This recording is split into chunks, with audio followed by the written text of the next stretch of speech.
പാഠം 683 പുതുവർഷത്തിലേക്ക്. ഇപ്പോഴല്ലേ എനിക്ക് കാര്യം മനസ്സിലായത്. കളക്ടർക്ക് കൊടുക്കാനുള്ള റിപ്പോർട്ടിന്റെ കാര്യമായിരിക്കും അല്ലേ പ്രാർത്ഥിച്ചത്. ദൈവമേ, കളക്ടർ എന്റെ റിപ്പോർട്ട് വള്ളിപൊള്ളി വിടാതെ സ്വീകരിക്കണേ, എന്നെപ്പറ്റി കളക്ടർക്ക് നല്ല അഭിപ്രായം തോന്നണേ എന്നൊക്കെയല്ലേ. അതല്ലാതെ മോഹനേട്ടൻ ഇത്ര ഗൗരവത്തിൽ പ്രാർത്ഥിക്കാൻ ഒരു സാധ്യതയില്ല. ഇതാണ് ഞാൻ പറയുന്നത്. നമ്മുടെ നാടിനെ പറ്റിയും നാട്ടിലെ കാര്യങ്ങളെ പറ്റിയും ഒന്നും അറിയാത്തൊരു വൈക്കോലാണ് നീയെന്ന്. ഇന്ന് ചിങ്ങമാസം 1-ാം തീയതിയാണ് എന്ന് നിനക്കറിയാമോ? അറിയാം. ചിങ്ങം 1 എന്ന് പറയുന്നത് ഒരു മലയാളിയെ സംബന്ധിച്ചിടത്തോളം പുതുവർഷ ആരംഭമാണ്. അങ്ങനെ ഒരു ദിവസത്തിൽ രാവിലെ എഴുന്നേറ്റ് കുളിച്ച് പ്രാർത്ഥിക്കുക എന്നുള്ളത് ഏതൊരാളും ചെയ്തൊരു കാര്യമാണ്. മോഹനേട്ടൻ തന്നെയല്ലേ പറഞ്ഞിട്ടുള്ളത്, ഈ പുതുവർഷം എന്ന് പറയുന്നത് ഒരു വെറും കണക്ക് മാത്രമാണ്, അല്ലാതെ അതിൽ കാര്യമൊന്നുമില്ലെന്ന്. ജനുവരി 1-ാം തീയതി നാട്ടുകാർ മുഴുവൻ പുതുവർഷം ആഘോഷിക്കുമ്പോ മോഹനേട്ടൻ അതൊക്കെ എതിര് പറയുകയും ചെയ്യും. പറയും. ജനുവരി 1 പുതുവർഷമായി ആഘോഷിക്കുന്നത് റോമൻ കലണ്ടർ പ്രകാരമാണ്. അതിന് നമ്മുടെ നാടുമായി ഒരു ബന്ധവുമില്ല. പക്ഷേ ചിങ്ങം 1 എന്ന് പറയുന്നത് നമ്മൾ മലയാളികളുടെ മാത്രം കലണ്ടർ അനുസരിച്ചിട്ടാണ്. നമ്മുടെ നാടിന്റെ പാരമ്പര്യത്തിനും സംസ്കാരത്തിനും അനുസരിച്ചാണ് അത് വരുന്നത്. ഇടവമാസത്തിന്റെ 2-ാമത്തെ പകുതിയിൽ തുടങ്ങുന്ന മഴ മിഥുനവും കടന്ന് കർക്കിടകത്തിലെത്തുമ്പോൾ തകർത്ത് പെയ്യും. നാട്ടിൽ മുഴുവൻ വെള്ളപ്പൊക്കവും കഷ്ടപ്പാടും ക്ഷാമവും ഒക്കെ ഉണ്ടാവും. ആ കർക്കിടകം പോയി പിന്നെ വരുന്നതാണ് ചിങ്ങമാസം. മഴ മാറുന്നു, തെളിഞ്ഞ കാലാവസ്ഥ. ആ കൂട്ടത്തിൽ നാട്ടിലെമ്പാടും കൊയ്ത്തും ആരംഭിക്കും. ചുരുക്കി പറഞ്ഞാൽ ചിങ്ങമാസം എന്ന് പറയുന്നത് മലയാളിയെ സംബന്ധിച്ചിടത്തോളം കഷ്ടപ്പാടുകൾ അവസാനിച്ച് സമൃദ്ധിയിലേക്ക് കടക്കുന്ന മാസമാണ്. കർക്കിടകത്തിൽ മഴ പെയ്തുകൊണ്ടിരുന്ന കാലത്തും ചിങ്ങമാസത്തിൽ കൊയ്ത്ത് നടന്നിരുന്ന കാലത്തും ഈ പറയുന്നല്ല ശരിയായിരുന്നു.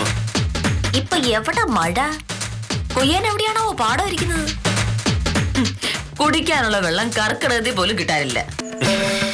1-ാം തീയതി എന്റെ വീട്ടിൽ കയറി വരുന്ന തട്ടിപ്പുകാരൻ. കഷ്ടം.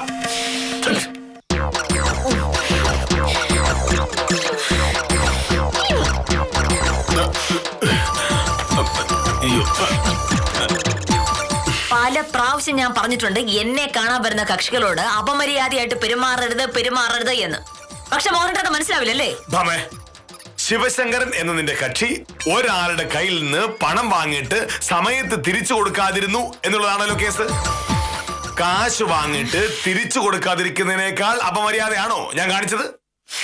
നാട്ടുകാരുടെ കാര്യം മോഹനേട്ടൻ എന്തിനാണ് അന്വേഷിക്കാൻ പോണത്? ശിവശങ്കരൻ കാശ് വാങ്ങിയത് മോഹനേട്ടന്റെ കയ്യിലാണോ? അല്ലല്ലോ, പിന്നെ മോഹനേട്ടൻ എന്താണ്? അതോടെ ന്യായം. നമ്മൾ റോഡിലൂടെ പോകുമ്പോൾ ഒരാൾ മറ്റൊരാളെ തല്ലുന്നത് കണ്ടു എന്നിരിക്കട്ടെ, തല്ലുകൊള്ളുന്നത് നമ്മളല്ലല്ലോ. അതുകൊണ്ട് അത് ശ്രദ്ധിക്കാതെ അങ്ങ് പോകാൻ പറ്റൂ?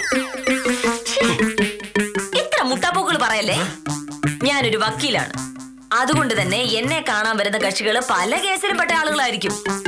അവരുടെ കേസ് വാദിക്കുക എന്നതാണ് എന്റെ പണി. അങ്ങനെ കള്ളന്മാരുടെയും ചതിയന്മാരുടെയും കേസ് എന്റെ ഭാര്യ വാദിക്കുന്നത് എനിക്കിഷ്ടമല്ല. ഞാൻ നാട്ടുകാർ മുഴുവൻ ബഹുമാനിക്കുന്ന ഒരു സർക്കാർ ഉദ്യോഗസ്ഥനാണ്. എന്റെ സത്യസന്ധതയെ പറ്റി എല്ലാവർക്കും വലിയ മതിപ്പാണ്. അങ്ങനെയുള്ളപ്പോൾ എന്റെ ഭാര്യ ഒരു തട്ടിപ്പുകാരന്റെ കേസ് വാദിക്കുന്നത് എങ്ങനെ ശരിയാവും? മോഹനേട്ടൻ ആവശ്യമുള്ള കാര്യങ്ങൾ മാത്രം അന്വേഷിച്ചാ പോരെ? വില്ലേജ് ഓഫീസ് കരമടയ്ക്കാൻ വരുന്ന ആളുകൾ കൊലപാതക കേസിലെ പ്രതികളാണെങ്കിൽ മോഹനേട്ടൻ എന്താ കരമടച്ച് കൊടുക്കാതിരിക്കോ? കരം വാങ്ങി രസീത് കൊടുത്തല്ലേ പറ്റുള്ളൂ. കാരണം കൊലക്കേസിലെ പ്രതിയാണോ അല്ലയോ എന്ന് തീരുമാനിക്കുന്നത് കോടതിയിലാണ്. അത് വില്ലേജ് ഓഫീസിന്റെ കാര്യം. വില്ലേജ് ഓഫീസ് പൊതുസ്വത്താണ്, അവിടെ ആർക്കും വരാം. അതുപോലാണോ വീട്?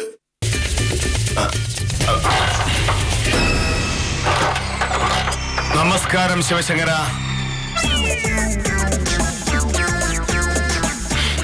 ഞാൻ രാവിലെ ശിവശങ്കരനോട് കുറച്ച് ദേഷ്യത്തിൽ പെരുമാറി എന്നുള്ളത് നേരാ. അത് മനഃപൂർവ്വം ചെയ്തല്ല. പിന്നെ അത് അങ്ങനെ അങ്ങ് പറ്റിപ്പോയി. എന്തായാലും ഞാൻ ചെയ്ത തെറ്റ് ഞാൻ തിരുത്തണമല്ലോ. ശിവശങ്കരന്റെ കേസ് ഭാമയെ കൊണ്ട് വാദിപ്പിക്കുന്ന കാര്യം ഞാൻ ഏറ്റു. അയ്യോ, കേസ് ഞാൻ സോമരാജൻ വക്കീലിനെ ഏൽപ്പിച്ചു. അത് പറ്റില്ല. സോമരാജൻ വക്കീലിന് കേസ് വാദിക്കാനൊന്നും അറിയില്ല. ശിവശങ്കരന്റെ കേസ് ഭാമ തന്നെ വാദിക്കും. ശിവശങ്കരനോട് വാ. അല്ല സർ, സോമരാജൻ വക്കീല് വേണ്ടതേ. എനിക്ക് പറ്റിയൊരു തെറ്റ് തിരുത്താനുള്ള അവസരം എനിക്ക് തന്നേ പറ്റൂ.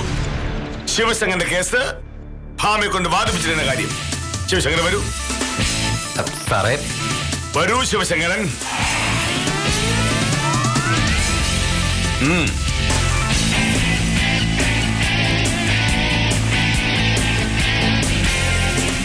ശിവശങ്കരൻ ഇവിടെ നിൽക്ക്. ഞാൻ ഭാമയെ വിളിച്ചോണ്ട് വരാം. ശരി സാർ. ഭാമേ, ഭാമേ, ആ കഥാനായകൻ എത്തിയല്ലോ. ഭാമേ. ആ വിളി കേട്ടിട്ട് എന്തോ കുഴപ്പമുണ്ടെന്നുള്ള കാര്യം ഉറപ്പാ. ഈശ്വര. ആ മോഹനയുടെ വൈകി തോന്നല്ലോ. ഒരു 4 മിനിറ്റ്. ഇടയ്ക്ക് വേറൊരു ആവശ്യം വന്നു.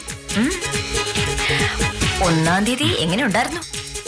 എന്നോട് വഴക്കുണ്ടാക്കിയതുപോലെ ആഫീസിൽ വഴക്കുണ്ടാക്കിയോ?